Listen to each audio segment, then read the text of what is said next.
Desain dan validitas eksperimen. Nanti di dalam bab ini kita akan membahas tentang beberapa desain eksperimen yang biasa atau umum digunakan dan menentukan sejauh mana desain-desain tadi itu menjaga diri dari ancaman validitas dan internal gitu ya dari hasil eksperimen. Baik. Jadi semakin pendek jangka waktu eksperimen itu maka semakin kecil kemungkinan untuk mengatasi pengaruh sejarah, kemudian maturasi dan mortalitas. Ada beberapa desain eksperimen ya yang nanti akan saya sampaikan, yang saya ringkas di sini. Yang pertama adalah ada yang namanya desain kuasi eksperimen atau eksperimen semu. Nah, di dalam desain kuasi eksperimen ini ada beberapa jenis desain ya. Yang pertama adalah desain kelompok eksperimen pretest dan posttest. Kemudian yang kedua adalah kelompok eksperimen dan kontrol hanya dengan posttest. Kemudian yang ketiga desain time series atau deret waktu. Nah, kemudian untuk desain true eksperimen atau eksperimen yang benar atau murni ada 3 juga. Yang pertama adalah desain pretest dan posttest kelompok eksperimen dan kontrol, kemudian desain 4 kelompok Solomon, dan juga studi double blind. Dan yang terakhir adalah desain ex post facto. Nah, maka kita lanjut saja. Yang pertama, kita akan mengetahui yaitu desain kuasi eksperimen atau eksperimen semu. Nah, apa yang dimaksud dengan desain kuasi eksperimen? Yaitu desain yang dilakukan dengan memberikan kepada kelompok eksperimen suatu treatment atau perlakuan dan setelah itu mengukur pengaruh dari treatment tersebut. Nah, ada yang menganggap bahwa desain eksperimen ini adalah desain yang paling lemah dari semua desain yang ada dan juga tidak mengukur hubungan sebab akibat yang sebenarnya. Kenapa? Karena di dalam desain ini tidak ada perbandingan antar kelompok dan juga tidak ada catatan atau rekaman mengenai status variable dependent sebelum diberikan treatment ataupun yang setelah dilakukan atau diberikan treatment. Nah, di dalam desain kuasi eksperimen ini ada 3 jenis ya. Desain yang pertama adalah desain kelompok eksperimen pretest dan posttest. Nah, desain kelompok eksperimen pretest dan posttest ini nanti suatu kelompok eksperimen ya, tanpa kelompok kontrol di sini dapat diberikan pretest sebelum diberikan treatment. Nah, selanjutnya nanti setelah diberikan treatment nanti diberikan posttest gitu ya untuk mengetahui atau mengukur seberapa besar pengaruh dari treatment tersebut. Nah, di dalam desain ini pengaruh treatment itu dapat diperoleh dengan menilai atau mengukur perbedaan antara pretest dan posttest yang diberikan. Nah, perlu diperhatikan bahwa bagaimanapun juga uji pengaruh tersebut barangkali akan mengancam validitas internal dan juga validitas eksternal dari temuan eksperimen. Nah, nanti apabila eksperimen itu diperpanjang waktunya ya, maka efek sejarah, mortalitas, maturasi itu juga masih dapat mengacaukan hasil. Selanjutnya desain yang berikutnya adalah desain kelompok eksperimen dan kontrol hanya dengan posttest. Nah, artinya bahwa di sini beberapa desain eksperimen memang dilakukan dengan kelompok eksperimen dan kontrol. Nah, nanti kelompok yang pertama itu akan diberikan treatment atau perlakuan, sedangkan kelompok yang kedua yaitu kelompok kontrol itu tidak diberikan treatment. Nah, pengaruh dari treatment tadi itu akan diteliti dengan mengukur atau menilai perbedaan dari hasilnya. Hasil dari skor posttest dari kelompok eksperimen dan juga kelompok kontrol.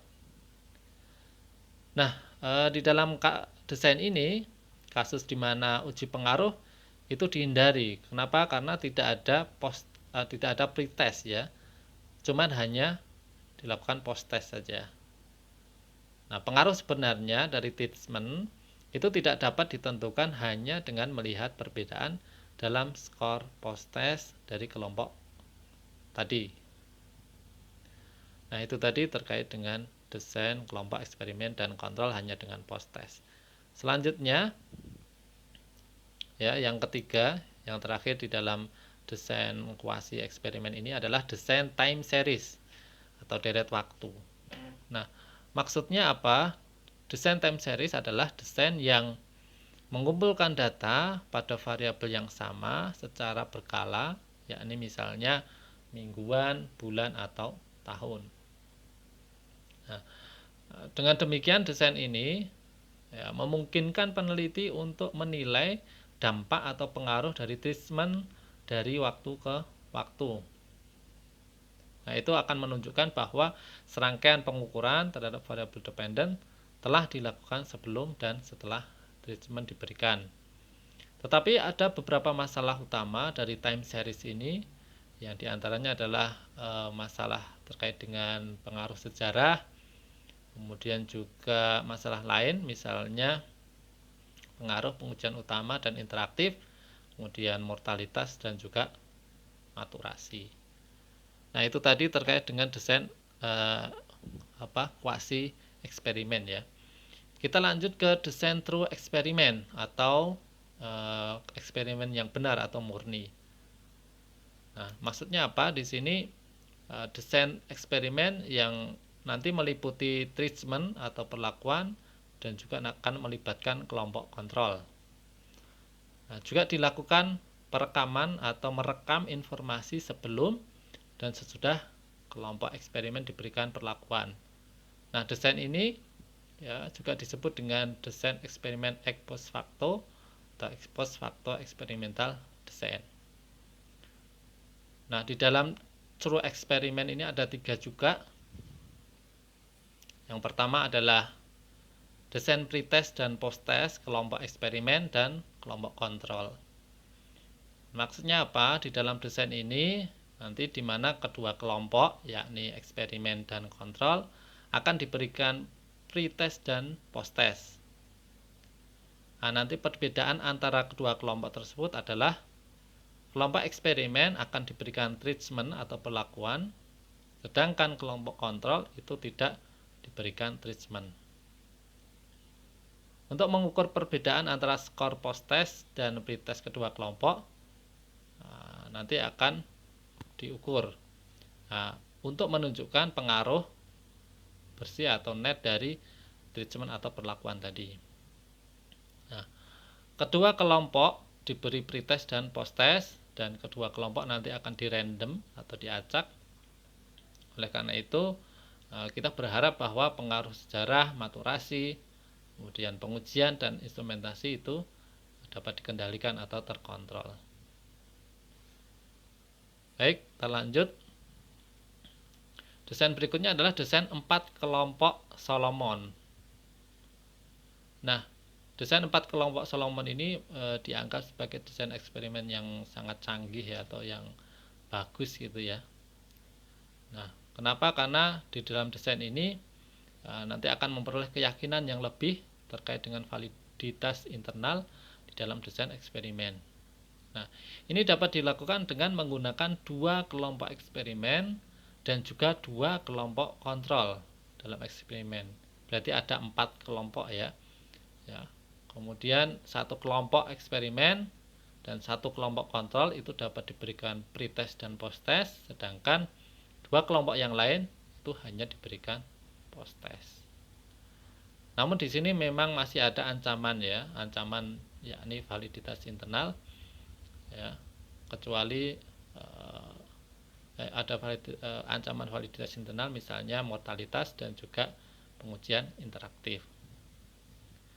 Nah, kemudian yang terakhir ada studi double blind. Nah, di dalam studi double blind ini ya, atau desain ini itu membutuhkan kehati-hatian dan ketelitian yang ekstrim di dalam eksperimen. Seperti misalnya dalam kasus menemukan obat baru yang dapat berdampak pada kehidupan manusia, ya. Nah, studi buta ini dilakukan untuk menghindari bias yang mungkin masuk. Misalnya bagaimana? Misalnya satu perusahaan farmasi gitu ya bereksperimen dengan kemanjuran sebuah obat yang baru dikembangkan dalam prototipe untuk tahap memastikan bahwa subjek dalam kelompok eksperimen dan kontrol itu tetap tidak menyadari siapa yang diberikan obat dan siapa plasebonya. Karena kelompok-kelompok tadi tidak menyadari atau pesertanya tidak menyadari siapa yang diberi obat dan siapa plasebonya, maka studi semacam ini disebut dengan studi buta. Baik, kita lanjut. Desain ex post facto, ya. Hubungan sebab akibat terkadang dibentuk melalui apa yang disebut dengan desain eksperimen ex post facto, gitu ya. Nah, di dalam desain ini tidak ada manipulasi variabel independen baik di setting laboratorium ataupun lapangan. Tapi subjek yang telah diberikan stimulus dan yang tidak, itulah yang diteliti. Misalnya begini, misalnya program pelatihan itu barangkali telah diperkenalkan suatu organisasi 2 tahun sebelumnya. Beberapa karyawan mungkin sudah melalui pelatihan, tapi sementara yang lain itu mungkin tidak ada pelatihan.